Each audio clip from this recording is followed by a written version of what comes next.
نہایت دلچسپ ہم گفتگو کر رہے ہیں، بحث ہماری جاری ہے۔ آئین پاکستان کی خاموشی تحریک عدم اعتماد کے حوالے سے تو خاموش نہیں ہے، مگر تحریک عدم اعتماد کی کامیابی کے بعد ملک کا نظام کیسے چلے، نیا وزیر اعظم کیسے آئے، کتنے دنوں میں آئے، کتنی مدت میں آئے، نیا وزیر اعظم آنے سے پہلے پرانا وزیر اعظم یعنی عمران خان کام کرتے رہیں تو ان کے تو سارے اختیارات بحال رہیں گے، پھر اس دوران وسط مدتی الیکشن ہو، صرف قومی اسمبلی کا ہو جائے، صوبوں میں صوبائی حکومتیں کام کرتی رہیں اور الیکشن بھی صاف شفاف ہو جائیں، اور آئین جو غیر جانبدار عبوری حکومتوں کی بات کرتا ہے اور اس کی جو شق ہے وہ نظارہ کرتی رہے۔ اس پر بات آگے بڑھاتے ہیں۔ محترم سینیٹر وسیم سجاد، سابق chairman senate of Pakistan, senator Ali Zafar, سابق وزیر قانون، دو پاکستان کے نامور سینئر قانون دان ہمارے ساتھ موجود ہیں۔ وسیم سجاد صاحب، ایک اور معاملہ ہو رہا ہے مڈ ٹرم الیکشن کا۔ یہ بڑی تسلی سے کہہ دیا جاتا ہے کہ صرف قومی اسمبلی کا الیکشن کرا لیں اور پھر صوبائی اسمبلیز اپنی مدتیں پوری کرتی رہیں اور اس کے بعد پھر وہ ان کے الیکشن ہو جائیں گے، چلے وہ ایسا ہو جائے۔ لیکن پھر یہ کیا ہوگا، یہ جو متعلقہ شق ہے آئین کی کہ ایک غیر جانبدار حکومت جس کا طریقہ کار درج ہے، عبوری حکومت، وہ الیکشن کرائے تاکہ وہ صاف و شفاف ہو۔ کیا آپ اس بات کو تسلیم کرتے ہیں کہ پاکستان کے آئین میں گنجائش ہے کہ قومی اسمبلی کا الیکشن ہو جائے اور صوبائی حکومتیں اپنی جگہ کام کرتی رہیں اور آئین کی جو شق جو غیر جانبدار نظام کی اور اس کی بات کر رہی ہے اور اس ایک نئی تاریخ ہم جنم دے دیں جس کے آئین پاکستان میں کوئی گنجائش نہیں ہے، یہ آپ کے نزدیک ایک گنجلک معاملہ ہے؟ جی، جہاں تک ہماری تاریخ ہے وہ تو یہی ہے کہ جب بھی قومی اسمبلی کو تحلیل کیا جاتا ہے تو ساتھ ہی صوبائی اسمبلیوں کو بھی تحلیل کر دیا جاتا ہے، لیکن آئین میں ہر ایک کی علیحدہ حیثیت ہے۔ ضروری نہیں کہ اگر قومی اسمبلی کو تحلیل کیا جائے، ڈیزالو کر دیا جائے تو ساتھ ہی صوبائی اسمبلیاں بھی ڈیزالو ہوں گی۔ یہ علیحدہ بھی ہو سکتی ہیں، ہر ایک اپنی مدت پوری بھی کر سکتی ہے۔ یہ بھی ہو سکتا ہے کہ کوئی صوبائی اسمبلی ڈیزالو ہو جائے، مثلا اگر کوئی ایک اسمبلی ہے، انتخابات کے انعقاد کی بات کر رہا ہوں کہ جب مثال کے طور پہ قومی اسمبلی ڈیزالو ہو گئی، اب اس کے الیکشن ہوں گے، کیا صوبائی حکومتیں وہ غیر جانبدار جو کہ آئین تقاضا کر رہا ہے حکومت کی کیٹیگری میں پوری اتریں گی؟ کیا وہ جو آئین تقاضا کرتا ہے کہ کس قسم کا نظام ہونا چاہیے جو کہ یہ اس الیکشن کو اوورسی کرے اور پھر اس کے through election commission of Pakistan تمام چیزیں سر انجام دیتا ہے، بالکل غیر جانبدار حکومت، اس کے باقاعدہ لفظ با لفظ آئین میں تحریر ہے، یہ کیسے ممکن ہوگا کہ پیپلز پارٹی کی حکومت سندھ میں، کہ پی ٹی آئی کی حکومت کے پی میں، پی ٹی آئی کی حکومت پنجاب میں رہے اور مرکز کے الیکشن بھی ہو جائیں اور صاف و شفاف ہو؟ دیکھیں جی، صاف اور شفاف الیکشن کرانے کی ذمہ داری الیکشن کمیشن آف پاکستان پہ ہے۔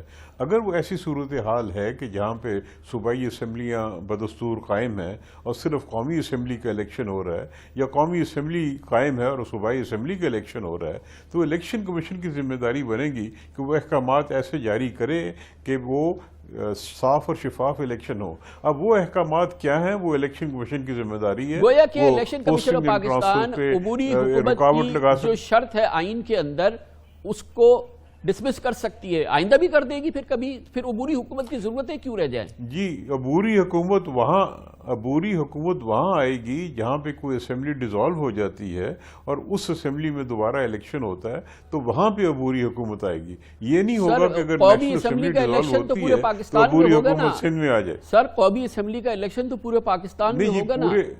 جی، پورا پاکستان کا ہوگا، لیکن صوبائی اسمبلیوں کا اگر نہیں ہوتا تو صوبائی اسمبلیاں قائم رہیں گی اور الیکشن کمیشن ایسے اقدامات کرے گا کہ صوبائی اسمبلی ضرور قائم رہے، لیکن کیا متعلقہ سیاسی حکومت بھی قائم رہے؟ بالکل صوبائی اسمبلی قائم رہے، لیکن کیا بالکل قائم رہے گی جی، جی بالکل قائم رہے گی جی۔ میری دانش میں اگر ایک اسمبلی ڈیزالو ہوتی ہے، یہ بھی ہو سکتا ہے کہ صوبائی اسمبلی ڈیزالو ہو جائے، اگر صوبائی اسمبلی میں کسی کو اعتماد کا ووٹ اس کے خلاف پڑ جاتا ہے یا ایسی صورتحال ہو جاتی ہے کہ کسی شخص کو بھی اعتماد کا ووٹ نہیں ملتا تو وہ ڈیزالو ہو جائے گی، لیکن باقی اسمبلیاں قائم رہیں گی۔ تو اس کا مطلب یہ ہے کہ آپ یہ کہہ رہے ہیں کہ الیکشن کے لیے ضروری نہیں ہے کہ سیاسی حکومتیں نہ ہوں، سیاسی حکومت کی موجودگی میں الیکشنز ہو سکتے ہیں؟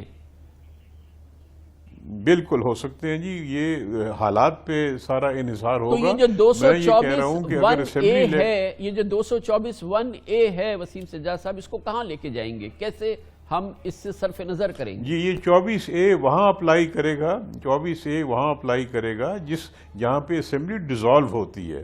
وہ یہ نہیں کہتا 224(1) کہ اگر قومی اسمبلی کی ڈیزالو ہوتی ہے تو پنجاب کی بھی کر دیں یا پنجاب کی تو سینٹر کی بھی کر دیں. ایسا نظام نہیں ہے. تو اس لیے اس کا مطلب یہ ہے کہ کیونکہ اس کا مقصد تو یہ ہے نا کہ صاف و شفاف الیکشن ہو سکے.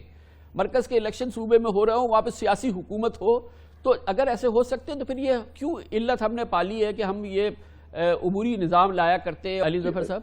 جی کامران صاحب، سب سے پہلے ہمیں سمجھنے کی ضرورت ہے کہ انٹرم گورنمنٹ کا سسٹم جو ہے اس کی کیا ضرورت سمجھی جاتی ہے.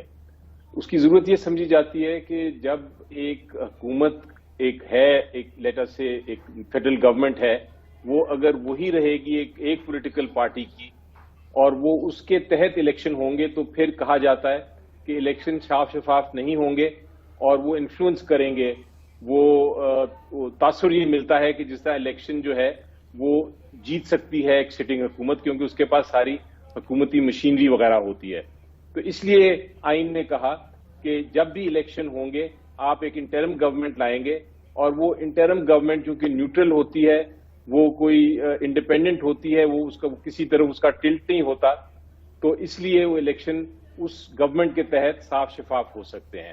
اب مسئلہ یہ ہوگا کہ آپ ازیوم کریں کہ KPK میں PTI کی حکومت رہے گی، آپ ازیوم کریں کہ سندھ میں پیپلز پارٹی کی حکومت رہے گی اور نیشنل اسمبلی ڈیزالو ہو جاتی ہے اور اس کے الیکشن ہو رہے ہیں.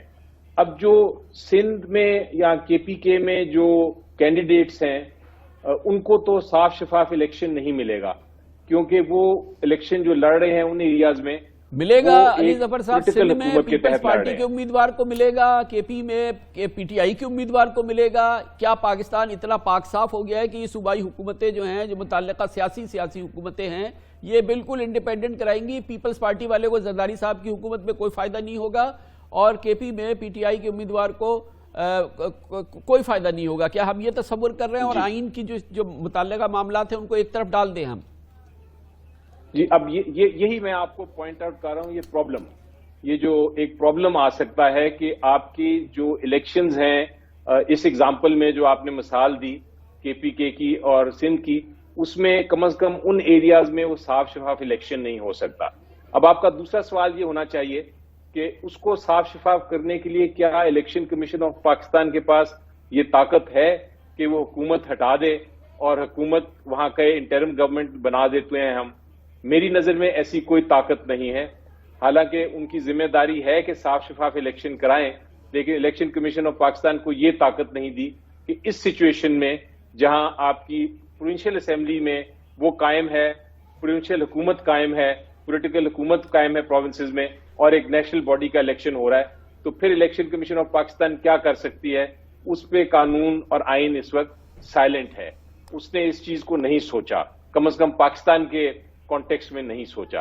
تو یہ ایک بہت بڑا ابہام پیدا ہو سکتا ہے اگر اس قسم کی سچویشن کسی بھی صورت میں بھی دونوں معاملات میں آئین پاکستان مکمل خاموش ہے، اس لیے کہ اس قسم کی کوئی نظیر بھی موجود نہیں ہے کہ اس کی بنیاد پہ آئین میں ترمیم کر دی جاتی. اور یہ بات یقینی ہے کہ آئین میں ترامیم کے بغیر یہ تمام مسائل حل ہونے والے نہیں ہیں، اور جب تک یہ مسائل حل نہیں ہوتے، اگر ہم خدا نخواستہ اس صورتحال میں داخل ہوں گے تو پاکستان کا سیاسی بحران مزید گھمبیر ہوگا، مزید مسائل پیدا ہوں گے. بہت بہت شکریہ محترم سینیٹر وسیم سجاد، محترم سینیٹر علی ظفر.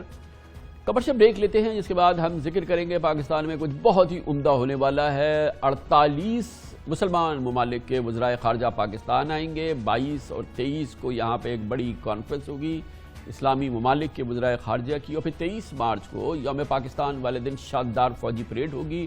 48 مسلمان ممالک کے وزرائے خارجہ ہمارے مہمان ہوں گے. اس پر بات کرتے ہیں چھوٹے سے وقفے کے بعد.